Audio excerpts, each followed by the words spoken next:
అందరికీ నమస్కారం. దాసరి రాము తెలంగాణ కాపు జేఏసీ దక్షిణ భారతదేశ కన్వీనర్. రేపు రాబోయే ఎలక్షన్స్ సందర్భంగా రాష్ట్రంలోని అన్ని ప్రాంతాల్లో జనసేన బీజేపీ కూటమి ప్రాంతాలన్నీ కూడా తిరుగుతున్నాం. మన Bandar MP segment Janasena party Vallabhaneni Balashowry గారికి ఇచ్చారు. వారికి మద్దతుగా అటు బందరు, పెడన, గుడివాడ, పెనమలూరు అన్ని ప్రాంతాలకు వెళ్ళడం జరిగింది. అమరిగడ్డ వెళ్ళడం జరిగింది.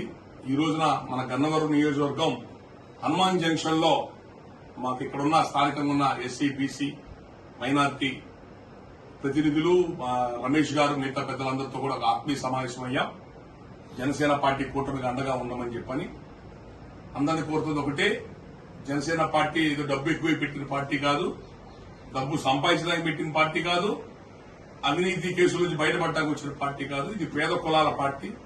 మనలాంటి పేద కులాల నుంచి రాష్ట్ర స్థాయి పార్టీ పెట్టి రాష్ట్ర స్థాయి నాయకత్వం ఇచ్చిన ఎవరి కూడా కాదు. మనలో అంత శక్తి లేదు.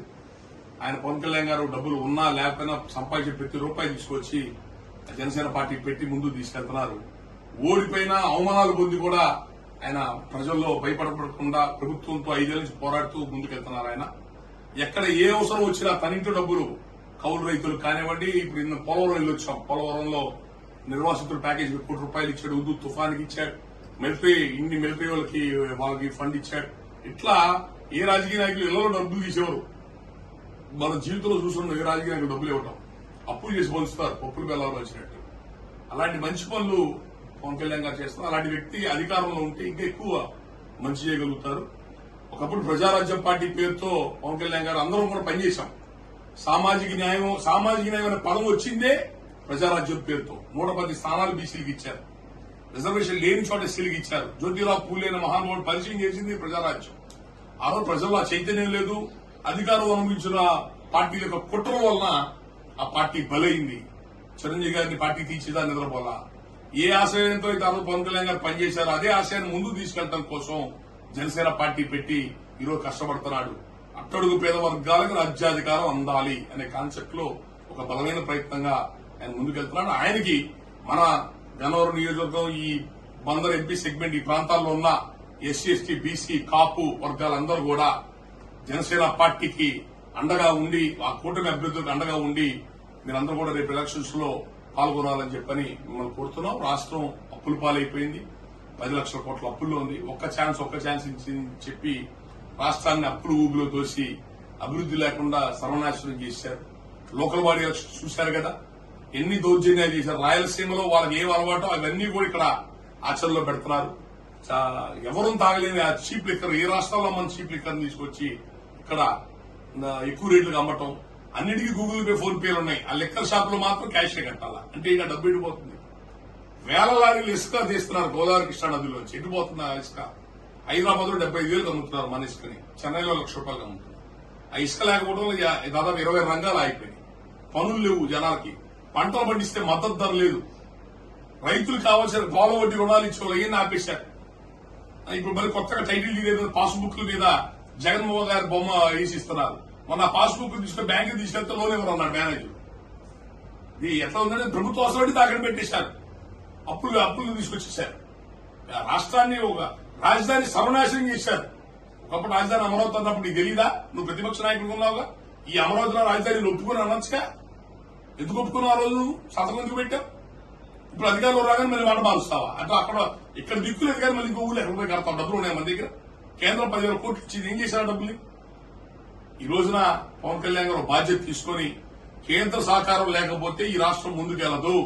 రాజధాని నిర్మాణం కానీ, ఫ్యాక్టరీలు ఏం రావాలన్నా, ఉద్యోగాలు రావాలన్నా కేంద్ర సహకారం కావాల్సిందని బీజేపీ పార్టీ గట్టిగా పట్టుబట్టి ప్రభుత్వ వ్యతిరేక ఓట్లు చేరకూడదని టీడీపీ పార్టీ కూడా కలుపుకొని ఒక కూటమిగా ఈ అరాచక పాలన నుంచి రాష్ట్రాన్ని బయటపడేయాలా, ఈ అప్పుల నుంచి రాష్ట్రాన్ని కాపాడాలన్న భావంతో ఒక కూటమిగా అందరూ కలిసి ముందుకెళ్తున్నారు.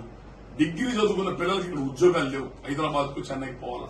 ఇంతకంటే సిగ్గుచేటు ఏముంటుంది? రాజధాని నుంచి ఎక్కడుందో తెలియకపోతే ఎవడో ఇండస్ట్రీస్ పెడతారు. రాబోయే రోజులు ఇంకా దుర్భరంగా ఉంటాయి. మనం కూడా పనుల కోసం ఇంకో రాష్ట్రం వలసపోయే పరిస్థితులు వచ్చేస్తాయి. అట్లాంటి గొప్ప నాయకులు దొరికారు. దయచేసి ప్రజలందరూ కూడా అర్థం చేసుకోండి. మన దగ్గర దోపిడీ చేసిన డబ్బుని తెచ్చి ఈ ఎలక్షన్లను పంచి మళ్లీ గెలవాలని ప్రయత్నం చేస్తున్నారు. రక్తం కూడది పాపపు సొమ్ము. దయచేసి వాటి కోసం కక్కుర్తి పడబాకండి. మన పెద్దలు మన కష్టపడి ప్రజాస్వామ్యం తెచ్చింది, స్వతంత్రం తీసుకొచ్చింది, ఓటు హక్కు ఇచ్చింది. 5 ఏళ్లకు ఒక్కసారి వేలం పాటేసి అమ్ముకోవడానికి కాదు మన ఓటుని. ఓటును అమ్ముకున్నాడే నీ వ్యక్తిత్వాన్ని, జాతిని అమ్ముకున్నట్టే. ఓటు వెయ్యకపోతే చచ్చిపోయినోడితో సమానం. దయచేసి మీ ఓట్లు అమ్ముకోవద్దు, ఓట్లు చీల్చుకోవద్దు. ఎలక్షన్ రోజు అందరూ ఓటు హక్కు వినియోగించుకోండి. 70-80% పోలింగ్ అవుతేనే ప్రజాస్వామ్యం నిలబడ్డట్టు. 50-60% అయితే అయినట్టు కాదు. సోమవారం రోజు ఎలక్షన్ సెలవు ఇచ్చారు కదా, శని ఆది సోమవారం 3 రోజులు కలిసి వచ్చినాయి. పిల్లలు సెలవులు ఇచ్చారు, తిరుపతికి వెళ్దామా, హైదరాబాద్ బెంగళూరు పోదామా, ఈ పిచ్చి పనులు చేయొద్దు.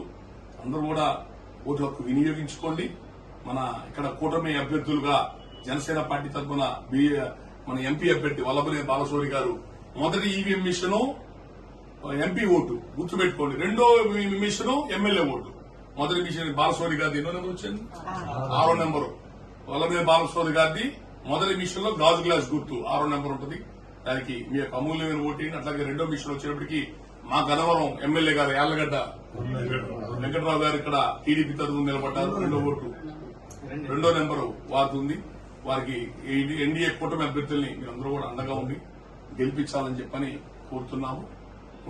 దయచేసి ఈ ఎలక్షన్ మన రాష్ట్ర భవిష్యత్తు ముందుకెళ్తామా అంధకారంలోకి వెళ్తామా తేలే ఎలక్షన్ కాబట్టి దయచేసి అందరూ బాధ్యతాయుతంగా ఉండమని చెప్పని జనసేన పార్టీ ఒక మంచి ఆశయాలతో అట్టడుగు వర్గాల యొక్క అభివృద్ది, రాజ్యాధికారం కోసం ప్రయత్నం చేస్తున్న జనసేన పార్టీ మీరు అందరూ అండగా ఉండాలని కోరుకుంటూ ధన్యవాదాలు.